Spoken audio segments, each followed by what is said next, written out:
Hello friends, कैसे हो आप सभी। आई होप आप सभी अच्छे होंगे। सो गाइज, लास्ट वीडियो में हमने डिस्कस किया था string indexing and string slicing के बारे में। एंड नाउ आज की इस वीडियो में हम डिस्कस करेंगे स्टेप आर्गुमेंट के बारे में। ठीक है, तो slicing in Python with step argument. Okay, in Python the step argument specific the incrementation between two number in the sequence. Okay, and the default value of start is 0 and the default value of step is 1. यहाँ पे इस कहने का मतलब क्या है कि कोई भी अगर स्ट्रिंग है, ठीक है, तो उसकी जो इंडेक्सिंग होती है वो 0 से स्टार्ट होती है। ठीक है, अब मैंने यहाँ पे ए नाम की वेरिएबल लिया है, उसका नाम प्रैक्टिस है। ठीक है, तो प्रैक्टिस मैंने यहाँ पे लिखा हुआ है, इसकी इंडेक्सिंग 0 से स्टार्ट होगी। अगर आपको किसी भी स्ट्रिंग का पहला कैरेक्टर का प्रिंट कराना है तो आपको उसकी पोजीशन 0 देनी होगी। ठीक है, 0 से वो स्टार्ट होगा। तो यहाँ पे इसका यही मतलब है, the default value of start is 0 and उसका जो बाय डिफ़ॉल्ट स्टेप होगा वो क्या होगा, 1 होगा। ओके, एंड इसमें मैंने ये कुछ एग्जाम्पल दिए हुए हैं, ये मैं आपको समझा देता हूँ।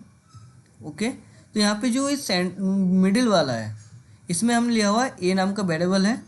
इसके अंदर मैंने स्टार्टिंग पॉइंट भी नहीं दिया है और एंडिंग पॉइंट भी नहीं दिया है। ठीक है, और 1 का स्टेप दिया हुआ है।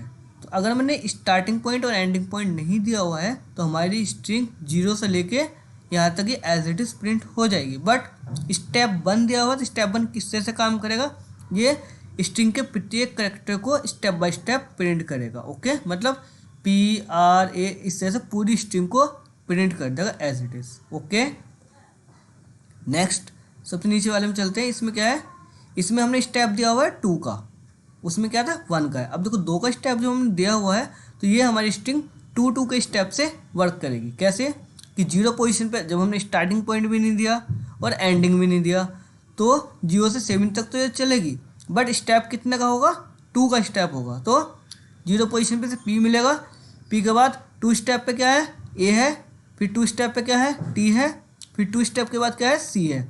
इससे आगे कोई नहीं है तो C पे जाके रुक जाएगी और हमें आउटपुट क्या मिलेगा, PATC। ओके, नेक्स्ट अब हम चलते हैं फर्स्ट वाले पे।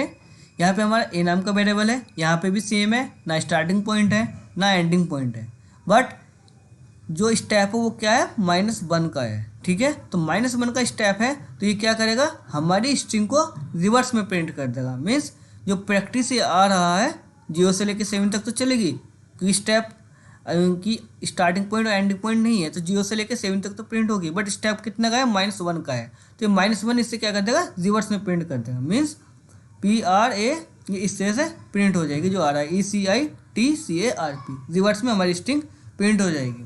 बहुत सी बार इंटरव्यू में भी क्वेश्चन पूछ लेते हैं कि अगर आपको कोई स्ट्रिंग दें, उससे अगर रिवर्स में आपको प्रिंट करना है, रिवर्स ऑर्डर में, तो आप इस तरह से कर सकते हैं, इस टेक्निक का यूज करके। ओके, एंड नाउ इन सभी को अब अपने विजुअल स्टूडियो कोड में कोड करके प्रैक्टिकली करके देखेंगे। ओके, नाउ मैं यहाँ पे क्या करता हूँ, एक वेरिएबल लेता हूँ ए नाम का, इसमें एक स्ट्रिंग लेते हैं प्रैक्टिस नाम से। ओके, प्रैक्टिस नाम से स्ट्रिंग आई एंड मैं यहाँ पे प्रिंट करता हूँ ए नाम के वेरिएबल में। यहाँ पे मैं स्टार्टिंग पॉइंट और एंडिंग पॉइंट देता हूँ। मान लो चलो स्टार्टिंग पॉइंट मेरा 2 है और एंडिंग पॉइंट मेरा क्या है, 7 है। ओके, इन्फॉर्मेशन के लिए मैं यहाँ पे लिख देता हूँ, यहाँ पे 2 किसे रिप्रेजेंट कर रहा है, स्टार्टिंग पॉइंट को। ओके, एंड 7 यहाँ पे किसे रिप्रेजेंट कर रहा है, एंडिंग पॉइंट को। ठीक है गाइस, मैंने यहाँ पे लिख दिया है इन्फॉर्मेशन के लिए। अब मैं इसे कंट्रोल से सेव करता हूँ, बताता हूँ। देखो कि 2 से स्टार्ट होगी, ठीक है, और 7 तक जाएगी। एंडिंग पॉइंट हमारा 7 है तो 7 - 1 तक हमें जाएगा, मतलब 6 तक जाएगा। तो हमारी स्ट्रिंग प्रिंट होगी 2 से लेके 6 तक जाएगी। मैं देखो यहाँ से प्रोग्राम को रन करता हूँ, पाइथन स्पेस अपने फाइल का नाम .py।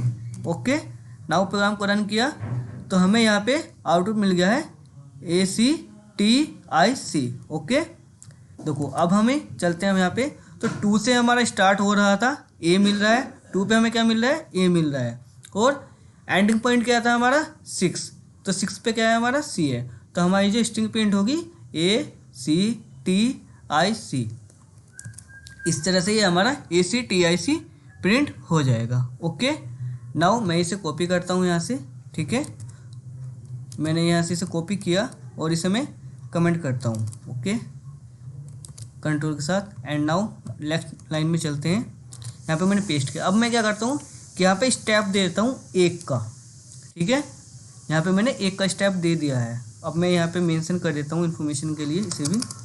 ठीक है, कि यहाँ पे 2 से स्टार्ट हो रहा है और 7 से एंडिंग हो रहा है, और स्टेप कितना का है, यहाँ पे स्टेप है हमारा 1 का। ओके, अब हम इसे प्रिंट करेंगे तो अब भी हमारा आउटपुट सेम ही आएगा, ACTIC। ठीक है, क्योंकि स्टेप हमारा 1 का है तो एक एक करेक्टर प्रिंट कर देगा उस स्ट्रिंग के। ओके गाइज, नाउ अगर मैं इसे कॉपी करूँ अगेन, ठीक है, और यहाँ से मैं इसे पेस्ट करता हूँ कंट्रोल B से, और अब मैं यहाँ पे स्टेप देता हूँ 2 का, तो इस बार हमारा आउटपुट अलग आएगा, क्योंकि पहले हमारा जो स्टेप चल रहा था 1 का था, अब कितने का चलेगा, 2 का चलेगा। ओके, तो देखो मतलब 2 से लेके 7 है, तो 2 से लेके 6 तक हमारी स्ट्रिंग प्रिंट होगी। तो 2 से लेके 6 तक क्या है, ACTIC, बट इस बार स्टेप कितने का है, 2 का है। तो स्टार्ट कहाँ से होगी, 2 से, मतलब A से। A के बाद 2 का स्टेप कितना है, A के बाद 2 का स्टेप है हमारा T, और उसके बाद फिर 2 का स्टेप कितना है, C। तो प्रिंट हो जाएगा A, T and C। Okay guys, अब इसी को अगर हम कहें कि हमें 3 के स्टेप से चलना है, ठीक है, तो मैं ऐसे कॉपी करता हूँ इसे और मैं यहाँ पे पेस्ट करता हूँ, और यहाँ पे मैं स्टेप कर देता हूँ इस बार 3 का। ओके, कंट्रोल से सेव करते हैं। तो इस बार जो आउटपुट आएगा हमारा, A के बाद क्या प्रिंट करेगा, ये I प्रिंट करेगा, क्योंकि 3 स्टेप के बाद। ठीक है, तो मैं यहाँ से रन करता हूँ तो ये AI यहाँ से प्रिंट कर रहा है। ओके गाइस, एंड नाउ अब मैं क्या करता हूँ, अब देखते हैं कि निगेटिव इंडेक्सिंग किस तरह से काम करती है स्टेप आर्गूमेंट में। ठीक है, मैं यहाँ पे प्रिंट करता हूँ। ओके, और अपने वेरिएबल का नाम स्क्वायर ब्रैकेट, स्टार्टिंग पॉइंट में 4 ले लेता हूँ और एंडिंग पॉइंट कुछ नहीं लेता हूँ। नाउ स्टेप दे देता हूँ मैं -1 का। ओके, कंट्रोल ऐसे सेव करता हूँ और प्रोग्राम को मैं यहाँ से रन करता हूँ। तो देखो अब आउटपुट क्या आ रहा है, TCARP, 4 से हम स्टार्ट कर रहे हैं, एंडिंग पॉइंट हमें नहीं मालूम, और स्टेप कितना का है, -1 का। तो -1 किस तरह से ये आउटपुट आ रहा है TCARP। 4th पोजीशन में क्या है हमारा, T है। ठीक है, एंडिंग पॉइंट हमें मालूम नहीं है, तो -1 क्या करेगा, उसे रिवर्स में ले जाएगा, मतलब T से स्टार्ट होगा CARP। ठीक है, तो TCARP है हमारा यहाँ पे आउटपुट आ रहा है। ओके गाइस, ठीक है, एक और चीज़, अब मैं इसे कॉपी कर लेता हूँ, यहाँ से ऐसे करता हूँ और इसे कमेंट कर देता हूँ। नेक्स्ट लाइन में हम चलते हैं, नेक्स्ट। अब यहाँ पे क्या करता हूँ मैं कि यहाँ पे मैं देता हूँ -1 से स्टार्ट करता हूँ, और -1 यहाँ पे हमारा एंडिंग रहेगा, तो हमारी जो स्ट्रिंग है वो रिवर्स में प्रिंट हो जाएगी एज इट इज़, कि क्या आ रहा है आउटपुट, ECITCARP, मतलब जो प्रैक्टिस है ये यहाँ से अब रिवर्स में आ रहा है। ठीक है, ECITCARP। ओके, अब देखो एक और चीज़ है, इसे मैं इस तरीके से भी कर सकता हूँ। मैं यहाँ कॉपी करता हूँ इसे और कंट्रोल V से पेस्ट करता हूँ, और इस बार मैं स्टार्टिंग पॉइंट भी नहीं दूंगा और ना ही एंडिंग पॉइंट दूंगा, और मैं इसे यहाँ से सेव कराता हूँ और प्रोग्राम को रन करता हूँ, तब भी दोनों का आंसर सेम ही आएगा। ठीक है गाइज, तो इस तरह से आप स्टेप आर्गूमेंट का यूज कर सकते हो। सो गाइज, अगर आपको हमारी वीडियो पसंद आई हो तो चैनल को सब्सक्राइब करना ना भूलें, चैनल को लाइक करें, कमेंट करें। Thanks for watching this video. मिलते हैं अपनी नेक्स्ट वीडियो में।